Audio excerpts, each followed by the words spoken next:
शांति शांति शांति। तो आज हम करेंगे effective teaching behaviour. Effective teaching is the knowledge, strategies, processes and behavior that lead to good student outcome। कि जो भी ये सब क्या आएगा, टीचर के बिहेवियर के अंदर आएंगे ये। और टीचर के वो बिहेवियर, उसका नॉलेज, उसकी स्ट्रेटेजीज, पढ़ाने का तरीका, उसका स्टूडेंट्स के साथ व्यवहार करने का तरीका, ये सब किस में हेल्प करेंगे कि जो स्टूडेंट का आउटकम है, जो उसका रिजल्ट है, वो इम्प्रूव हो जाए। ठीक है। तो इफेक्टिव टीचिंग बिहेवियर में दो चीज आती हैं। पहला आएगा की बिहेवियर, जो मुख्य होंगे। ठीक है। दूसरा आएगा हेल्पिंग बिहेवियर, जो स्टूडेंट्स को हेल्प करेंगे। तो इसमें से अब पांच इसमें की बिहेवियर, जो पांच मुख्य व्यवहार हैं, इनके नाम याद कर लेंगे सबके। ठीक है। डिटेल्स इनकी नहीं पूछते हैं, बस नाम पे ही क्वेश्चन बन जाता है इसका। तो पहला इसमें लेसन क्लियरिटी, कि जो भी टीचर लेसन पढ़ाए उसमें क्लियरिटी, स्पष्टता होनी जरूरी है। ठीक है। कि जो लेसन पढ़ाए वो स्टेप बाय स्टेप ऑर्डर में पढ़ाए, और मिनिमल डिस्ट्रैक्शन के साथ, कोई भी उसमें डिस्ट्रैक्शन ना हो। फिर दूसरा है इंस्ट्रक्शनल वैरायटी, कि जो भी वो टीचर इंस्ट्रक्शन दे, जो भी टीचिंग टूल्स का यूज करे, टेक्नोलॉजी का यूज करे, मटेरियल का यूज करे, एक्टिविटीज जो भी करे, तो वो सब क्या होनी चाहिए, अलग अलग तरीके की, जिससे कि स्टूडेंट्स का जो अ, उत्साह है, और जो इंस्ट्रक्शनल वैरायटी में। फिर इसके बाद है टीचर टास्क ओरिएंटेशन। तीसरा आ जाता है इसमें टीचर टास्क ओरिएंटेशन। इसमें क्या होगा कि जो भी डिस्ट्रैक्ट करने वाली चीजें हैं, डिस्ट्रैक्ट करने वाले बिहेवियर हैं, तो टीचर का ये टास्क है कि उनको ओरिएंटेशन करे, उनका ओरिएंटेशन करके उनको दूर करे। कि जो टाइम चीजों को ऑर्गेनाइज करने में ही वो टाइम जा रहा है, तो उन सबको ये पहले पता करके कि क्या चीजें डिस्ट्रैक्ट करने वाली है क्लासरूम में। टाइम स्पेंट है, मतलब जो maximize the time spent teaching, कि जो मैक्सिमम टाइम है वो टीचिंग पे दिया जा सके। फिर इसके बाद है एंगेजमेंट इन दी लर्निंग प्रोसेस, कि जो लर्निंग का प्रोसेस है उसमें जो स्टूडेंट्स हैं, शिक्षार्थी हैं, वो एंगेज रहें। ऐसा, और जो टीचर के पढ़ाने की शैली हो, उसमें ये ना हो कि कंफ्यूजन दिखे कि टीचर क्या बताना चाह रहा है यहाँ पे। जो उसका जो भी लेसन है, जो लेसन क्लियरिटी वाला हमने पहला पॉइंट किया था, उसी के फर्दर प्रोसेस है ये, कि स्टूडेंट्स के मन में एक क्लियरिटी होनी चाहिए कि वो एंगेज रहे टॉपिक के साथ, कि टॉपिक चल क्या रहा है क्लास में। ठीक है। फिर इसके बाद आता है स्टूडेंट का सक्सेस रेट। जब ये सारी चीजें हो जाती हैं, तो स्टूडेंट का जो सक्सेस रेट है वो भी मायने रखता है, कि स्टूडेंट का आउटकम इजी।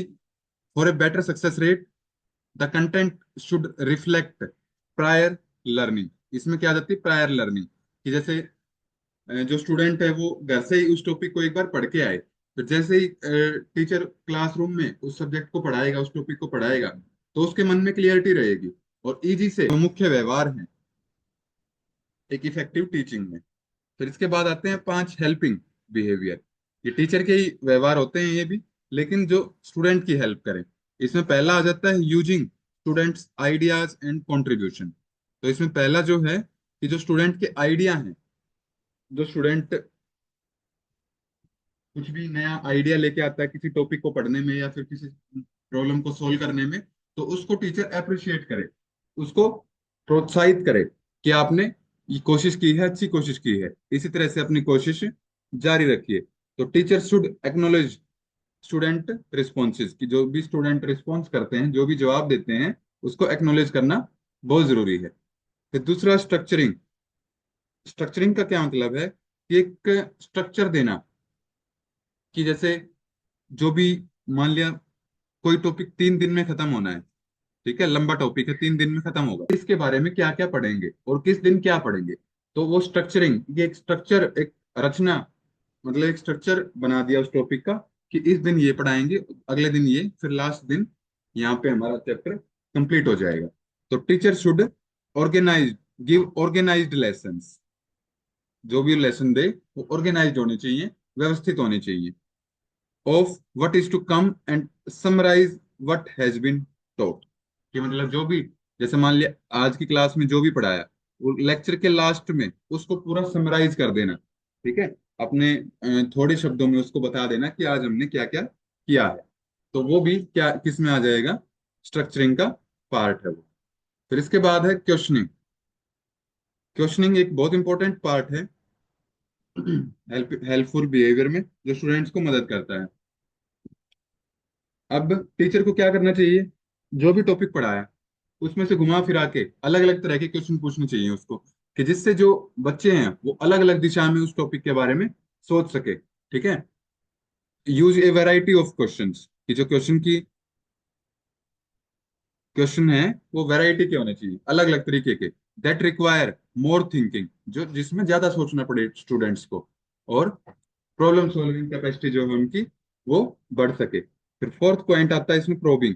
प्रोबिंग का मतलब है कि जो भी स्टूडेंट आइडिया दे, ठीक है, उनको एनकरेज करना। अगर कुछ गलती हो जाती है तो भी उसमें सुधार करके उनको एनकरेज करना, ये आ जाता है प्रोबिंग में, कि getting students to elaborate on their ideas. फिर लास्ट आता है इसमें टीचर इफेक्ट्स।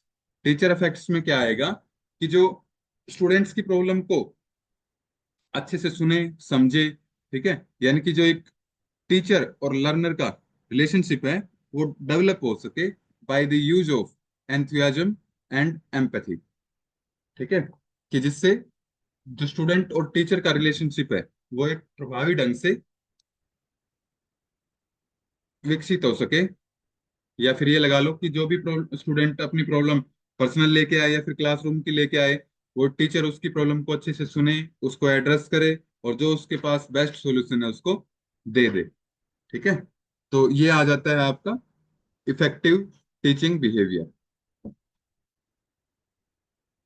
ओम श्री गुरुभ्यो नमः। ओम शांति शांति शांति।